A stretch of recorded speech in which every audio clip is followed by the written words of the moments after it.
Okay, now on to David. So we're delighted to have Professor David Howie here with us today. He's in the Department of Engineering Science. Clearly, as all of you will know, or most of you will know, he's a battery expert. Does a lot of research on modelling, control and diagnostics of battery energy systems and energy storage. He runs a research group and is the co-founder of Oxford spin-out Brill Power. And today he's going to be speaking to us about his personal experience of having battery and PV at home, and then linking that with his broader research theme. So I think it's going to be really fascinating. Thanks very much. Going to put the water as far away from the laptop as possible. It was a delight to be here. I hope everyone online can hear me okay, because I've got a slightly Heath Robinson setup. But if you are online and you can't hear me, I don't know what you can do about that. Let Karen know and we'll try and fix it. But oops. So yeah, so just to say at the start, this is very much a personal presentation rather than a sort of research one, although there's quite a lot of data in there. This is me as another Oxford resident coming to you and saying, look, I put some PV and a battery in my house, and how's it doing? Inevitably, of course, I'm an engineer as well, so we'll get into data later on higher. But I'm not going to do a lot of stuff about batteries, which is our sort of day-to-day. But we have lots of people in the room who are battery experts, so I'm sure you could ask them about batteries if you want. Okay, so I should also say, obviously, there's no financial advice here. It may all just be absolute nonsense, so please don't go and make an investment off the back of this presentation. And if you think it's nonsense generally, please tell me, because it's literally hot off the press. I was kind of doing this an hour ago, and I've been ramming this into every free hour that I've had over the last month. I don't know why I decided to do this in week 7 of Trinity term, but there you go. Okay, so a little bit about me. So I'm an engineer by background. As I mentioned, we work on batteries in the group. Lots of people from my research group are here. I assure you there wasn't a 3-line whip. I think they'd come voluntarily. A little bit of an advert for battery stuff going on in Oxford. So Oxford's a huge, you probably know this, but Oxford's a huge centre for battery research, historically, but also today. So John Goodenough, who won the Nobel Prize in 2019 for chemistry, was one of the 3 people who won the Nobel Prize, and there's a plaque down the road for him, just around the corner actually, which is about the invention of the lithium-ion cathode material, which has changed our lives, right? We've all got mobile phones and laptops, and increasingly large numbers of us have EVs and so on. And these days, we have hundreds of people working on batteries in Oxford, mainly in materials and engineering. You can see some names up there. And in my group, we are engineers, so we're more interested in the sort of systems side of things and modeling side of things than the chemistry side of things. But if you want to know more, do ask me. And if you want to know more, I've noticed Christoph's in the room. So that's Christoph there. He's the CEO of Brill Power, which is our spin-out company that makes very highly modular battery systems. If you want to know about that, ask him rather than me. Okay, so let's get into it. So there's sort of 3 parts to this talk. Whether we get to the 3rd part depends a little bit on timing and how fatigued everyone is. I know it's the end of a Tuesday, but I'm going to start with talking about what we did to our house, and then I'll report some of the data from that. And then if we've got time, we'll talk a bit more about carbon emissions on the power grid. So a bit of context and then what we did. Many of you probably know this already, but stationary energy storage on the grid is increasingly supporting renewable energy generation in the UK and elsewhere. This graph from the amazing website Our World in Data just shows how much growth in wind we've had over the past sort of 15 years, and how that's kind of displaced coal. Coal's been shut down. We've still kept a lot of gas. We've still got baseload nuclear. We've got an increasing blip of solar. And actually solar is going up pretty fast around the world, which I think is an exciting story, but it brings some challenges as well. And just to give you some numbers, I don't know, you may or may not care about the numbers, but these are pretty large numbers. So in the UK, our grid size is 60 to 70 gigawatts. Just to put that in perspective, my house maximum power is about 22 kilowatts, right? So that's what, 1 million times smaller. By 2030, I mean, who knows whether this is going to happen or not. The Clean Power 2030 plans say that we need 2 to 3 times as much as what we've got right now in the UK. And right now we have a lot, right? I mean, 7 gigawatts, 10 gigawatt hours, you can report it in different ways, are on the grid right now. And a lot of people don't realize how quickly that's been built out. Lots of different technologies available for energy storage on the grid. I'm not going to go into super detail, but there's an amazing book by Schmidt and Staffel called Monetizing Energy Storage. This plot basically shows on the vertical axis the duration, so how many hours you would charge or discharge for, and on the horizontal axis, the number of discharges per year. So if you want to charge and discharge every day, you're sort of at the 300 level here, and you probably only want to charge and discharge, for a few hours. You can see that as you change your assumptions about prices and stuff, different technologies will kind of bubble up and be the winner. And this red chunk here, which is lithium-ion batteries, if you look at this graph now, it's increasingly eating all of the other technologies. So that's an interesting story that's going on. But certainly up in the top left corner, where we're talking about interseasonal storage of vast amounts of energy, lithium-ion battery is not going to do that. Okay, and so that's just put that out there. That's a good unsolved problem for engineers and scientists to work on. We have down the road Energy Super Hub Oxford, which is a ginormous grid battery, 50, well, say ginormous, it was ginormous at the time. Compared to what's going on around the UK and China and other places, it's actually not that big, but 50 megawatt hours in 2020. Yeah, it was big at the time. And that's directly connected. Hi, come on in. To the substation just south of Oxford. You probably know, but the UK's got these very ambitious targets, as I mentioned, Clean Power 2030, which is, gosh, 4 years away, well, 3.5. Yeah, there's a lot that we could say about this, but my talk's not on that. Kareem over here did a brilliant talk on these issues a few months ago, so do ask him about it. But these are some of the numbers, capacity targets. 50 gigawatts of onshore wind, 30 gigawatts of onshore wind, 50 gigawatts of offshore, 50 gigawatts of solar, lots of battery storage. You can see that these are multiples of what we have today. And there's a huge issue, which is the cost of this, particularly the cost of the infrastructure required, given that we also have the most expensive electricity in Europe already. So it's a huge political challenge, I think, this. But I'm not going to talk about that. We're going to talk about houses. So just to set the scene, so most UK residential energy use, I think we probably appreciate this, is for heating. So houses consume about a quarter of the UK's energy, and most of that is for heating. The big brown slab here is gas. Most of us will probably have a gas boiler, and that's using up most of our household energy. Some of us might have a heat pump. I don't have a heat pump yet, but does anyone else have a heat pump? Oh yeah, well, we're a non-representative sample here. But of course, the hope is with Clean Power 2030 and creating the infrastructure to supply that clean power, we can then electrify people's homes and transport and move increasingly large numbers of houses away from natural gas onto electricity. But it does depend on lots of ifs and buts to making that happen. Unfortunately, we're starting from a bad place. Okay, the average UK dwelling is small, old, and badly insulated. Just to give you some feel for that, most houses have 2.36 people inside them. I'm not sure where the 0.36 people go. But actually, I was shocked to read that I don't know if this is true, but about a third of UK houses have a single occupant, which is, yeah, bonkers given the housing issues we have. UK houses are small. They're about 95 meters squared, which is a third of the size of a tennis court. The average electricity and gas consumption in the UK, these are these numbers, so 2.7 megawatt hours a year of electricity, 11.5 megawatt hours of gas. That may or may not be meaningful for you, but I'll just leave it there for now. 4 out of 10 houses have no wall insulation, by which I'm including just houses with just bricks, but also with a cavity wall, which is not sealed. Obviously, whether you should seal a cavity wall or not is a separate discussion. But it's pretty shocking. I was in Norway last week, and they're just, I mean, it's a cold country, but they'd just be like, what? Most of the rest of Northern Europe would just think that's insane. Do think that's insane. And just to sort of, own up to the fact that I'm talking about a solar battery system, but actually I'm in a minority.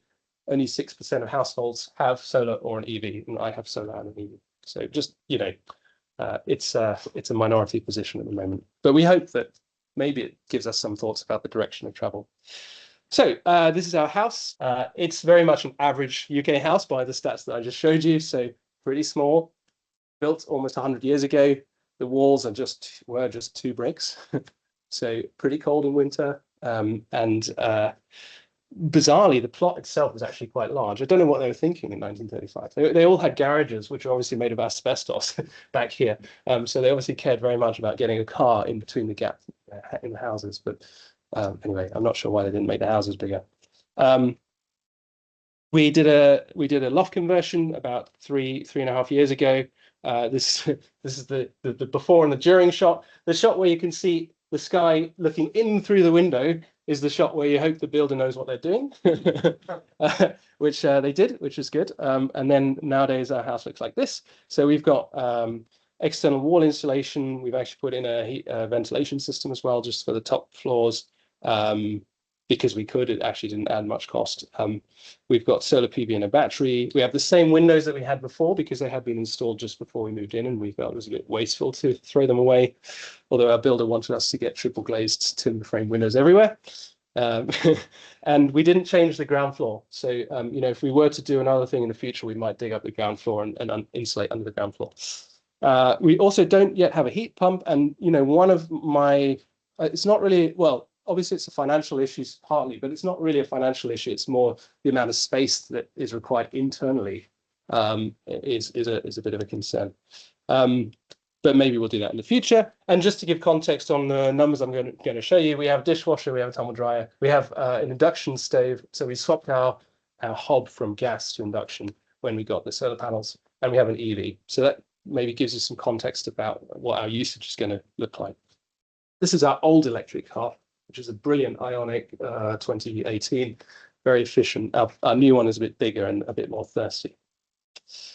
And I'm not talking about wall insulation, but I do have one slide on it because I think it's brilliant. So we did external wall insulation. You can see it here in these pictures. This is not the very sustainable solution, unfortunately. This is not like a wood fiber based. This is very much oil based, but it is high performance and it is absolutely brilliant. I did some quick back of the envelope calculations on savings, not normalized for temperature or occupancy, but I reckon 30 to 40% reduction in our energy use just looking at the gas over the last few years, which is amazing. Blew my mind. And crucially, it's so much more comfortable inside. Putting insulation on the outside means you trap heat or indeed cool in the bricks. And you can see here during the installation, so when they were doing this wall, they had gone about halfway up and it was freezing outside, it was 0. And I took an infrared camera and looked at the temperature on the inside wall. And there's a 2 degrees C temperature difference between where it was insulated and where it wasn't. I mean, this is just, anyway, as I said, the rest of the world thinks the UK is crazy. So yeah, this has been a brilliant experience for us. And we're 3 or 4 years in, we haven't had any issues with it, which is good. There's a tiny caveat down here, which says, obviously it needs to be installed properly. There's lots of horror stories in the news. Okay. Right, so we're going to talk about solar and battery. Yeah, I put that picture on LinkedIn and someone I know from Imperial was like very snarky about the fact that it was winter and there was no sun. But anyway, I was anticipating the coming yield from my solar system. So we've got 13 panels, which I guess is about average these days. I don't know what does anyone else have a comparative number? Panels are big these days, by the way. They each produce 400 or 500 watts. They're in 2 orientations. This is the app from my phone. So we've got some at 45 degrees southwest and some on the top of the roof at sort of 10, 20 degrees. Total AC power is about 4 kilowatts. And then we have a battery, which is in a shed outside because I'm a battery person and I am scared of batteries. And also we didn't really have the space. The battery is also AC connected. The solar panels have microinverters, which means there's a separate piece of electronics on each inverter, and you can get the yield from each one separately. Absolutely brilliant technology. Strongly recommend if you're going to consider doing it. Also, the microinverters come with a 25-year warranty, which is brilliant.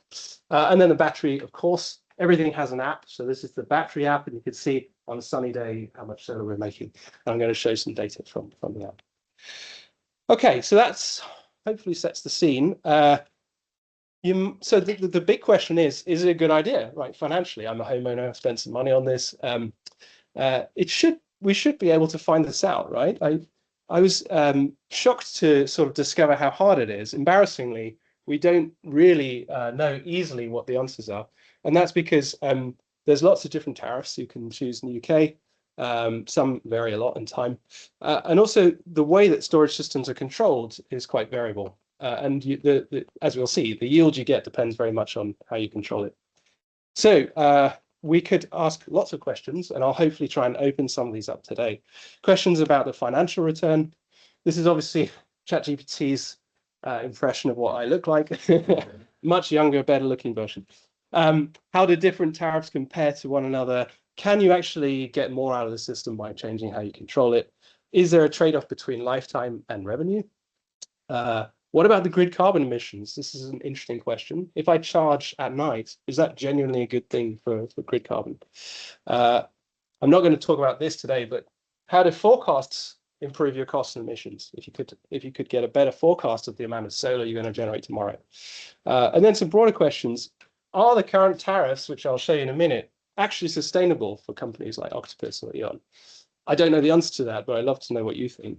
And then, going back to the point I made earlier, how can GB or UK address these ridiculously high electricity prices that we have, which is a real economic turnoff, actually. Okay, so does anyone have any questions at this stage? Yeah, just brief ones. Very brief one. In case of power cut, would your battery power your home? That's a sort of special configuration. Yeah. So we have a double socket like this under the stairs, which would be live in a power cut. Sorry? Only that. But only that, Yeah. yeah. So you could connect it into your panel with relays and stuff, but you'd have to separate all of your house circuits from between low power and high power because it can only supply 3 kilowatts. So there's a bit of kind of cost and effort and logic involved, and we couldn't be bothered. But it hasn't happened yet. But power cut, yeah, we could basically run an extension from that and run whatever we need to within reason. Yeah. Anything else? Okay. Yeah. Yeah. Much the self-sufficiency would you get? How long could you run your home for and at what level? Well, that's a good question. Depends what you're running. Without it. So if you were just running some electronics and a fridge, probably quite a while, a couple of days maybe. If you're starting to cook, that's going to come down quite a bit. Obviously, if you're heating lots of water or doing very energy intensive things, it's going to be a lot less. Okay, so I'm going to show you measured performance based on the last 2 to 3 years of data from the house. What I've done is I've downloaded 5-minute data from the battery system and then kind of spent weeks wrangling it with some help from Vulcan and a few others. And so, yeah, let me give you the highlights. So first of all, I should say that our house consumes more than the average UK house. So here's the average UK house, 2.7 megawatt hours per year. I think that's because we are 4 people rather than just 1 or 2.36. We also have an electric car and we also cook completely electrically. So, I mean, other than that, I'd say we're fairly, what's the word, prudent, right? I mean, we don't have lots of loads that are just randomly consuming power. But yeah, so this is our house consumption. You can see it's about 5.5 megawatt hours per year, of which roughly a third is EV charging for driving. And we drive about, oh gosh, 8,000 miles per year, just to give you rough numbers. I have more accurate numbers if you want all the accurate numbers. And just to kind of drive this point home, EV charging is thirsty, right? I mean, driving is thirsty. I don't think many of us always stop to think how much energy it takes to actually drive a car, and EVs are relatively efficient. So here's an example from one day of our house load, and you can see the area is the energy. So you can see this massive chunk during cheap rate at night where we're charging our electric car, and that just totally dwarfs any energy we use for like normal life through the day.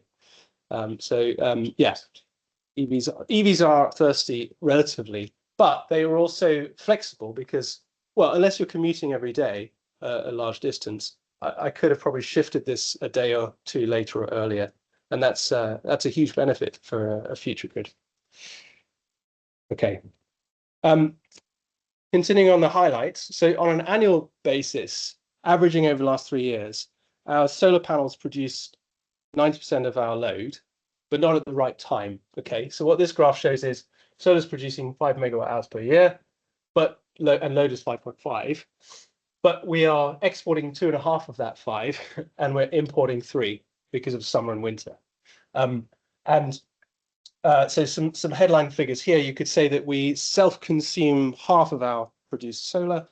And interestingly enough, when we put energy through the battery, this is a key point, it's not 100% efficient. So we energy into energy out is 95% efficient. So some losses associated with that, which is this tiny pink slither on this graph, which is pretty small, and I think we can live with that. But it is 100 kilowatt hours per year, which is quite a lot, right? If you think that's a full charge driving in my electric car, more than. Just to make the point that there is a thing called summer and there's a thing called winter.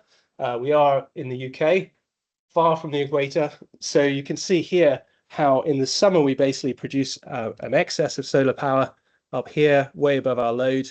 In the winter, solar just drops off a cliff. Although, there's still some solar production. And then because we basically charge our EV at night, there's still an appreciable amount of imported low-cost electricity. This blip here is because we went driving last summer and there's lots of EV charging in the summer. So we still import and export in both seasons. But the big difference is between summer and winter, whether the solar is bigger than the load or not. Okay. Okay, so I've talked about how much energy we produce, roughly speaking. I now want to talk about how much that costs. All right. So we're an Octopus customer. Other suppliers are available, of course. And the tariffs that we're currently on are Octopus Go, which is the blue line shown here, and Octopus Outgoing, which is what we get paid for exported electricity, which is the orange line. And basically, it's a simple story. The blue line is cheap at night and more expensive in the day. So you try to avoid consuming energy in the day if you can help it. And you just get paid a flat rate to output extra solar. And you can actually discharge the battery and get paid for that as well. The grid doesn't care. Some countries, they care. Germany, I think they care, but UK, it's fine. So because the difference between these two is about 4 pence per kilowatt hour, it's actually better for us to export solar at the moment than it is to charge our car from solar. So we charge our car at night from cheap night electricity and just export as much as we can. Does that make sense? This is a bit weird, I should say.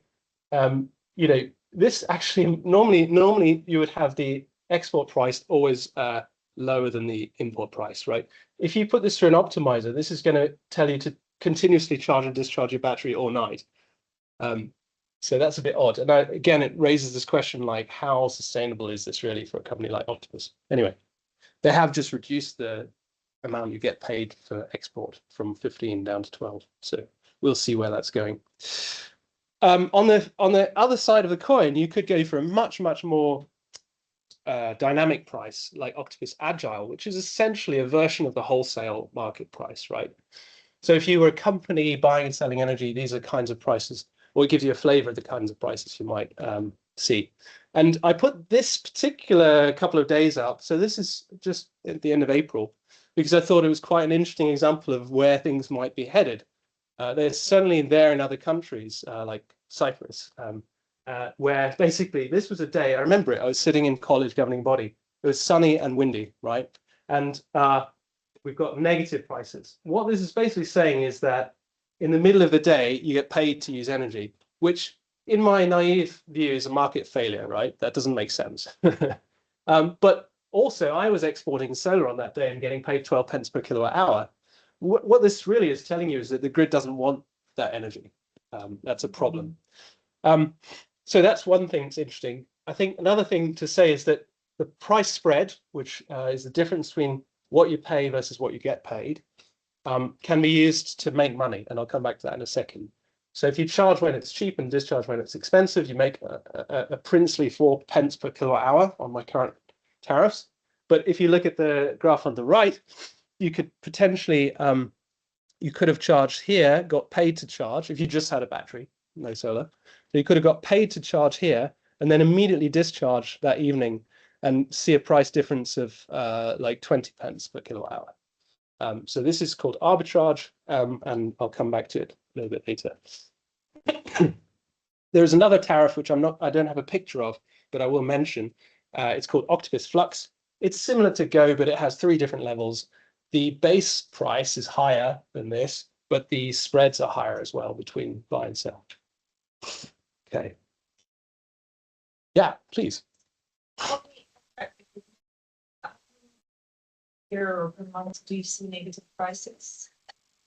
I'll show you a graph. It's not that often yet. It just, I mean, again, I'm not an energy economist, right? But it just feels wrong to me that you should be paying people to switch things on rather than just zeroing the price. Does that make sense? Enable more renewables into the system, because otherwise we retail of those renewables. That's why. I'll come back to that point. I think so. We have a spatial issue in the UK. So this is simplistically, we've got a time issue and a space issue. Batteries can help you with a time issue, but wires are what's needed as a space issue. And yeah, we have a slightly bonkers system at the moment because we basically pay wind farms to switch off whilst spinning up gas turbines in other parts of the country. I'm not here to talk about that, but I think this is an interesting example of where it might hit a residential customer. It's worth saying that you need a smart meter to access these kinds of tariffs, obviously. UK, Scandinavia, Spain, Netherlands are pretty good on smart meters and advanced kind of tariffs. Norway in particular, for example, has locational pricing to consumers. Many countries have a big issue between North and South, Norway, UK, Germany. But interestingly, several countries are kind of behind. Germany notably is quite behind on smart meter rollout. Okay. Oh yeah, and then again, how sustainable is this? I mean, I made the point that I'm getting paid here 12 pence per kilowatt hours. Maybe Octopus can just sell my energy to another one of their customers, but the wholesale market is saying no, we don't want any energy. So it'll be interesting to see how this evolves. Okay, how does a battery play into this in terms of what is the battery doing in my house, right? So I just got 2 representative days, one in summer and one in winter. So on the left here, we can see a typical very sunny day like we've had for the last couple of months, but not the last week or 10 days. So we get lots of solar power generation, peaking at about 4 kilowatts. The battery quickly fills up during this morning period. When the battery's full, we start exporting power to the grid, which is this green sort of area here. And then the battery just idles till the evening. And then when we get to sort of sunset, the battery starts to discharge and feed the house load. And that continues all night long. So in the absence of the EV, we're basically running off grid. And I can pretty much hand on heart say that's for 6 to 8 months. Now, is that a good thing or a bad thing? I don't know. We're still paying standing charges to the grid. The wires still need to go to our house. We definitely still need the grid. But yeah, I just think it's an interesting side fact that we're basically running off grid all summer, apart from EV charging, which is a big if, because EV charging is significant. So in the winter, totally different picture. Actually, we do, I mean, I picked a day which was deliberately quite grey, but we do get quite a bit of solar in winter. It's amazing how much sun you get from diffuse light. But in the winter, we're basically charging the battery at night from cheap electricity and then discharging it all through the day. The solar might top up a little bit, just help us offset some load. And then on a bad day like this day, we actually ran out of energy by 9 p.m. and had to use the grid for a few hours before we recharge the battery. So yeah, so that's kind of typical operational profiles. Now, the $1 million question, or the £12,000 question, is it worth it? Apologies, I'm feeling very asthmatic in here, and I don't know if it's just because there's a lot of pollen around or something, but anyway, that's why I'm coughing. I think I'm fine. I went for a run earlier, so anyway. Right. So this graph basically shows how we can work out whether the system is profitable or not. Okay. The first thing we need to say is that our profit is in savings relative to a base case. Okay, so the base case is the gray thing here. This is what we would have paid if we didn't have solar and a battery, and if we just used Octopus Go. So we already got the EV, we're already doing sensible things by charging from Octopus Go. If we include the solar and the battery, then we end up importing £356 of electricity, exporting 392. So overall, we make about £35 per year. But we have to compare that to the base case. So actually, we make a savings of that plus that, which is this blue bar here. Okay. And when I tell you I paid £12,000 for the system, and we had the scaffolding up already because we were doing work on the house, you can immediately work out the payback is about 12 years, right? So if we do an internal rate of return calculation, yeah, which includes discounting, then basically these are the sort of IRR percentages you would get with different assumptions about lifetime and capital cost. And I mean, the bad news for me is, you know, the battery warranty is 10 years. If the battery dies at the end of 10 years, we pay £12,000, we lost money. But with my battery hat on, I think the battery's going to last longer than 10 years. And so with some luck, we'll push up into sort of, you know, maybe just about beating inflation type numbers. So that's a little bit of a sad story, although I'm not sorry we did it. You know, I think it's been brilliant, both from a sort of research point of view and a kind of, yeah, hey, we've got solar and battery. And loads of people on our street, by the way, have copied us and got external wall insulation now, which is pretty exciting. Not necessarily solar and battery though. So what do we do about this, right? If we say, look, we want these systems to be profitable, then how do we make them profitable? And there's really only sort of three ways that I can think of. The first thing is the system needs to be cheaper. There's been a big push in Germany towards plug-in systems, where you just buy it from, I don't know, Aldi, Lidl, literally just plug it into the wall. So this is balcony solar, which, because lots of people rent in Germany as well. So you rent, I don't know, have you seen any of this? I'm looking, yeah. So you buy these and you plug them in, and then you just immediately generate. You don't need scaffolding, you don't need all the kind of paperwork. A lot cheaper. The lifetime question, this axis here, I think we'll see. We'll just have to see how that goes. As I say, I've got thoughts on that as a battery person. I'm quietly confident we'll be okay, but we'll see.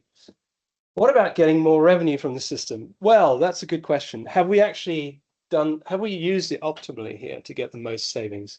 And that's something I'll dive into in a second. I think the answer is no. We could get another £100 or £200 if we're lucky.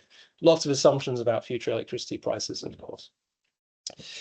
Interestingly, as an aside, solar on its own may have been a better idea.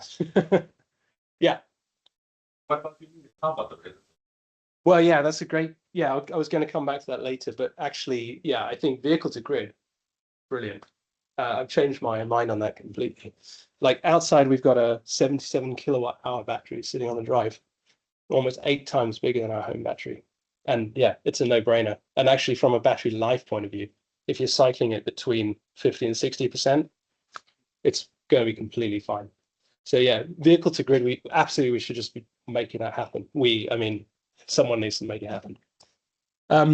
Solar on its own is interestingly pretty good. And that's because, so the base case is the same. We import and export more energy, but the savings is almost as much as we had before. So it's like, because of the overlap between solar and load, especially in the summer, and the fact you get paid quite a lot to export solar, the savings is 80% of what we had in the battery case. And so, I mean, I've somewhat arbitrarily halved the capital costs. I actually can't remember what the ratio is between the solar and battery, but you're making reasonable returns on just solar. Now, I don't know if that's going to be sustainable forever. Sorry. Yeah, that's exactly that point. Yeah. It's just now and in 3 years' time. Because of this issue, actually, you know, we may start to see solar be increasingly, I don't want to use the word curtailed, but maybe we'll just get paid less and less. So we'll see where that goes. Okay. Oh yeah, that's what. Oh, yeah, another thing about solar is the lifetime is pretty good. The inverters I've got are rated, warranted for 25 years. Okay, so how do we get more out of a battery system? I mentioned this idea of arbitrage, which is you charge when the price is cheap and you discharge when the price is expensive. And basically that could help. And you can do a rough estimate.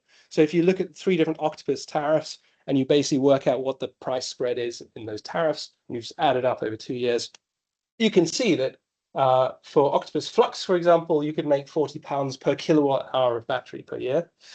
So if you, let's say, arbitrarily use half of your battery to do arbitrage, you could make 5 times 40, £200 per year extra.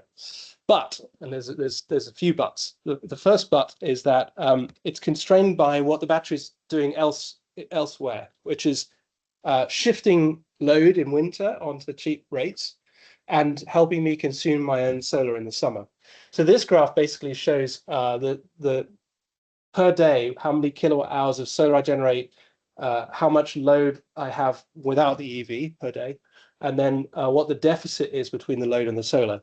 And you can see that in the summer months, the deficit is around 3 kilowatt hours per day. So it's only 30% of the battery.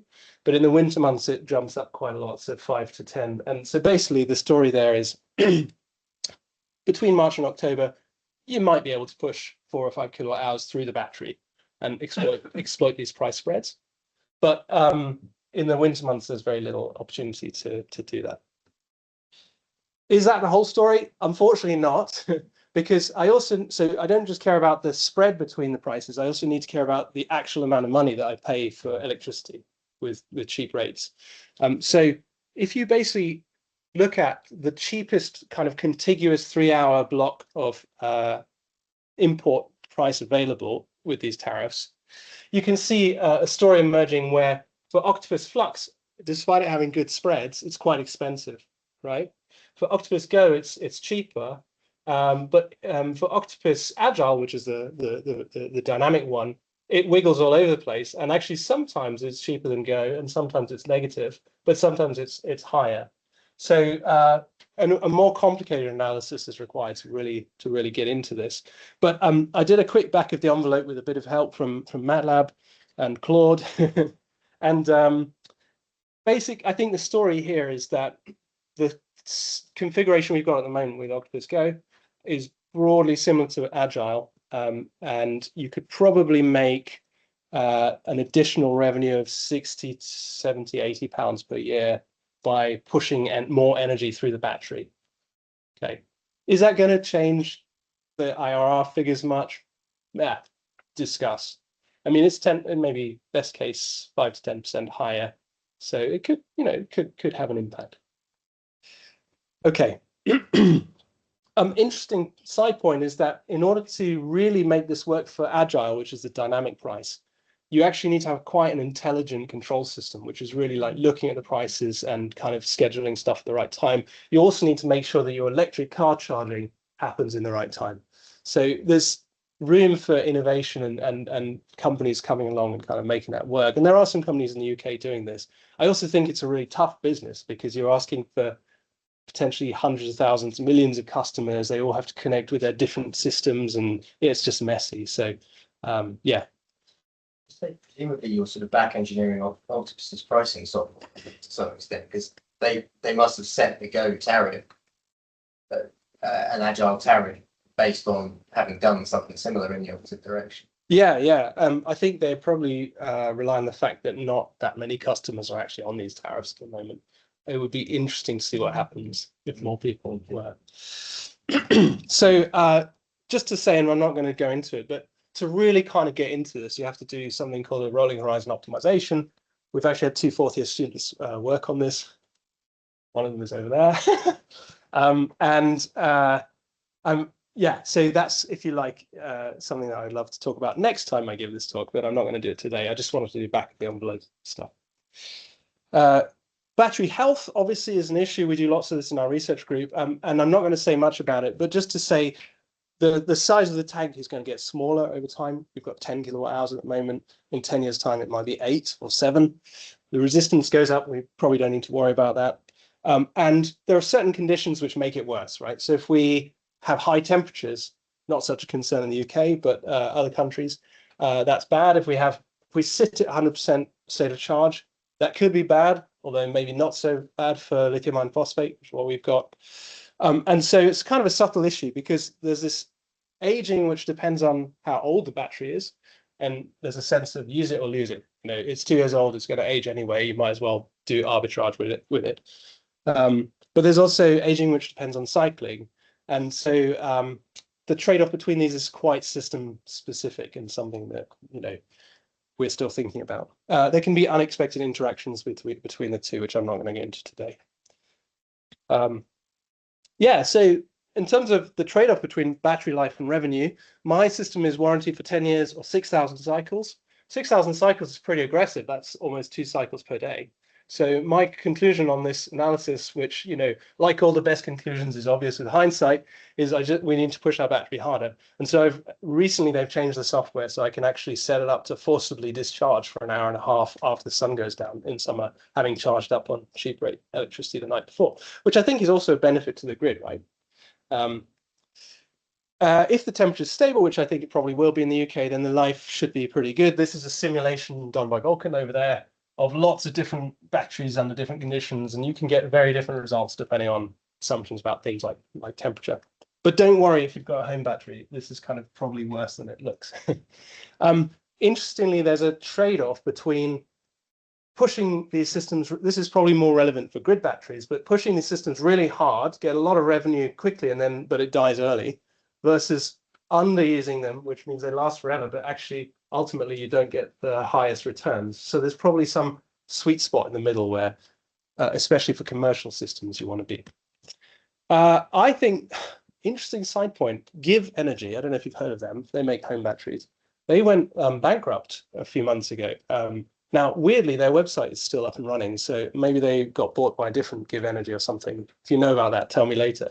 But I think there's a chance that these companies won't be around in 10 or 15 years. And one of the things I'm concerned about is if you are using a cloud-based solution to do the control, which in my case we are, what happens if the company goes bankrupt and the cloud solution is disconnected? And so there's a kind of hobby market for building Raspberry Pi systems to control these things. But wouldn't it be great if there was a better commercial? Yeah, this is not without risk, by the way, plugging in at a low level and kind of screwing around with your battery. Like, I don't think you're going to burn your house down, but you might just destroy the battery's electronics. Okay. Yeah, we do lots of research on these sort of topics in my group, although we haven't built one of these yet. That's from a website. So general conclusions, and I might stop after this. So domestic solar and storage, not super financially compelling, unfortunately, when you only maximize your self-consumption and shift winter loads. We need lower capital costs, we need better control. But secondly, I think there's a broader point, which is that maybe the value of adding a battery to your home solar system is not fully captured with the way that things are currently set up in the UK. And I'd love to know what you think about this. But for example, we can't access all the markets that you can if you have a bigger system. There's lots of discussion about market reform. There's some thoughts, well, REMA didn't happen last year, which is market reform, but one of the reasons why REMA was suggested was that current market design under rewards flexibility. At the same time, Clean Power 2030 says that a huge amount of flexibility is going to be needed in the future. I think locational prices are really interesting, but that's a debate that's been had several times. I think we should also worry about market saturation and so-called self-cannibalization. So if lots of people have these systems, what happens to the prices and the price spreads? And someone mentioned vehicle to grid. I think I used to think it was a bad idea from a battery health point of view, but I actually think, given everything I've just told you, it's pretty compelling. And there's, 1.5 million electric cars on the road in the UK. That's a huge amount of storage. So wouldn't it be great if we made that work? I'm aware of time. It's really hot in here. Shall I just pause to see if anyone's got questions at this stage? And then I do have a few slides on carbon emissions, but I don't want to kind of overwhelm you with stuff. Yeah, sorry to keep you. It's quite warm in here. So we did a project a few years ago called Digest, which was focused on thinking about the carbon emissions impact of storage on the grid. There's a lot of text on this slide, but basically we were trying to think about both the time aspect and the spatial aspect. The headline findings from this project, which finished last autumn, are that storage is important, but where you put it can have a big impact on emissions, especially on what's called the balancing mechanism, which is the UK's sort of real-time market for like last-minute balance between supply and demand. These pictures basically show some simulation results where if you put your energy storage in Scotland, where there's a lot of wind and the wires are quite constrained to get that wind out of Scotland, it could actually have a negative impact on emissions, whereas if you put it in some aspects of the south, it has a more positive impact. Obviously, it's just one scenario out of several. You can have a look in the paper. And so, yeah, there's a motivation to think about carbon pricing, but crucially, the spatial aspect of this is important. Okay, I'll skip over that. And just to say, there's two ways of thinking about emissions. There's this average emissions factor, which I'm sure you know about, which is just the total CO2 generated per kilowatt hour, average on the grid. And there's this marginal idea, which is like marginal accounting. If I add another bit of load or take away some load, which gas turbine switches on or off, that kind of idea.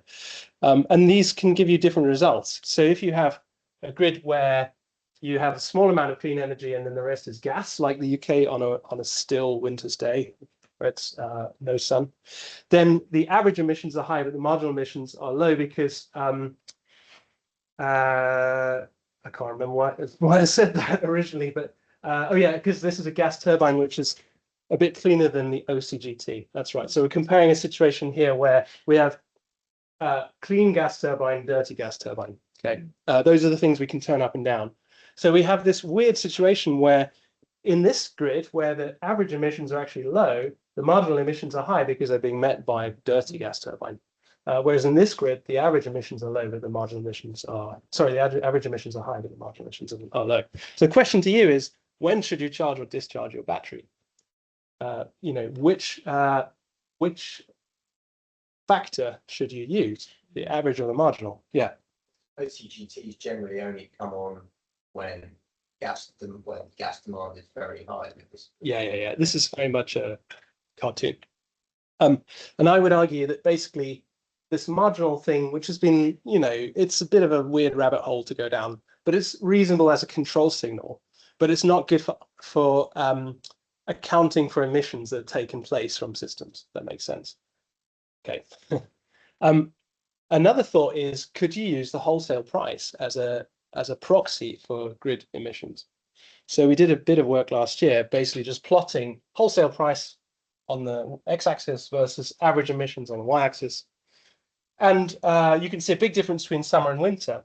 And what you can see is basically, if the price is below a certain threshold, which in winter is around 80, these numbers may have changed because it's a couple of years old, but 80 in winter, 60 in summer, then you're pretty much sure that the grid is clean, right? We're down at 50 grams of CO2 per kilowatt hour. But there's this big area in the middle where we ramp up the gas, and then it's like anyone's guess what's going on. So yeah, you can maybe use a wholesale price as an indicator, but not if you're above a certain threshold. In summer, the story is pretty good because we actually have less load and there's more clean energy and so on. So should you charge your battery EV at night from a grid carbon point of view? Probably, yeah, probably, because often at night, the wholesale prices are low.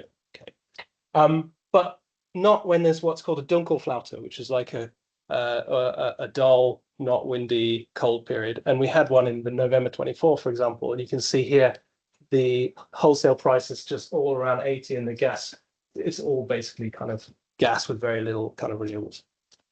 Yeah, so anyway, I just thought that was kind of interesting. We're still doing some more work on this.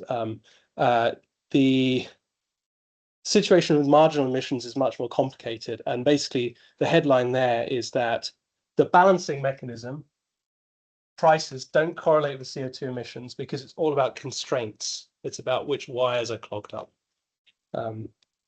And so another thing that would be nice is, oh, I'm charging from wind turbine energy, which is otherwise curtailed. Unfortunately, if you plot wholesale price versus amount of curtailed wind, there's zero correlation. So again, the issue here is curtailment is related to where stuff is rather than time. So where we put the storage and where we put the loads really matters. Okay. And with that, I'm going to stop. So is UK residential solar storage the future? Maybe. The hardware is ready. The market is still under construction, unfortunately, but the solar panels look great. So thank you for listening.